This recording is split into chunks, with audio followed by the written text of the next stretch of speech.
Hey guys, welcome back to my channel. আজকে আমার পছন্দের এবং আমার হাজব্যান্ডের পছন্দের বিরিয়ানি বানাবো। একদমই ঠিক শুনছেন, এটা হচ্ছে মটন এবং ডিম, যেটা দুটো একসঙ্গে দিয়েছি, আলুও আমি দিয়ে দিয়েছি। নর্মালি তরকারির মতোই বানিয়ে নিয়েছি, আলাদা আলাদা সিদ্ধ সিদ্ধ ভালো লাগে না বলে।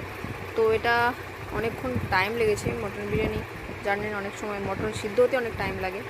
তো সবটা মশলা এর মধ্যে আমি দিয়ে দিয়েছি, তবুও কিছুটা মশলা বাকি রেখেছি, কারণ ভিডিওর সামনে কিছুটা আপনাদের দেখানোর জন্য। চালটা ধুয়ে ভালো করে ওর মধ্যে যা যা লাগে, গরম মশলা, একটু কেওড়া জল দিলেও হয়, মানে ঘি, সবটা দিয়ে ভাত আমি তৈরি করে নিয়েছি। তারপরে ভাতটা দেখলেন আমি দিয়ে দিয়েছি কিছুটা। তারপরে এই যে বিরিয়ানি মশলাটা আমি দিচ্ছি, এটা কিন্তু আমার নিজের মানে বাড়িতে তৈরি করার সমস্ত জিনিস নিয়ে এসে তৈরি করেছি।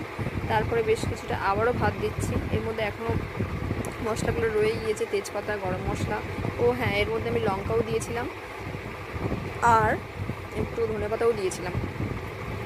আবার একটু ভাত দিয়ে দিলাম। এবারে একটু আবার মশলা দেবো, কিন্তু তার আগে একটু ঘি দিয়ে দিচ্ছি। ঘিটা আমি বেশি পছন্দ করি না, খুব অল্প একটু দেবো, এবং ফার্স্ট এই লাস্ট একবারই দেবো, যাতে হালকা করে সেন্ট আসে। একটু মিঠো আতর দিয়ে দিলাম। ঘি আমি বিশেষ পছন্দ করি না, তাই জন্য দিয়েছি। যার পছন্দ হবে তারা দিতে পারে। আর আবারও মশলাটা আমি দিয়ে দিচ্ছি। এরকম করে 2-3 বার অন্তত ভাতের লেয়ারটা আমার কমপ্লিট করতে হবে। আর মশলাটা একটু বেশি করে দিচ্ছি, আমি ঝাল ঝাল পছন্দ করি, তাই মশলাটার ভিতরে আবার একটু গোলমরিচও আর লঙ্কাটাও একটু বেশি করে দিয়েছি। এবং শেষ পর্যায়ে ভাতটা সবটা আমি দিয়ে দেবো।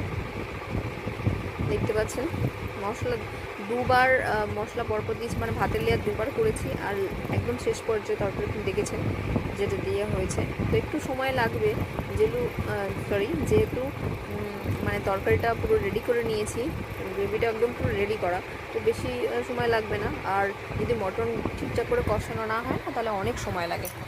তো মশলা একটু কম কম লাগছিলো, তার কারণে আবার একটু মশলা আমি দিয়ে দিলাম।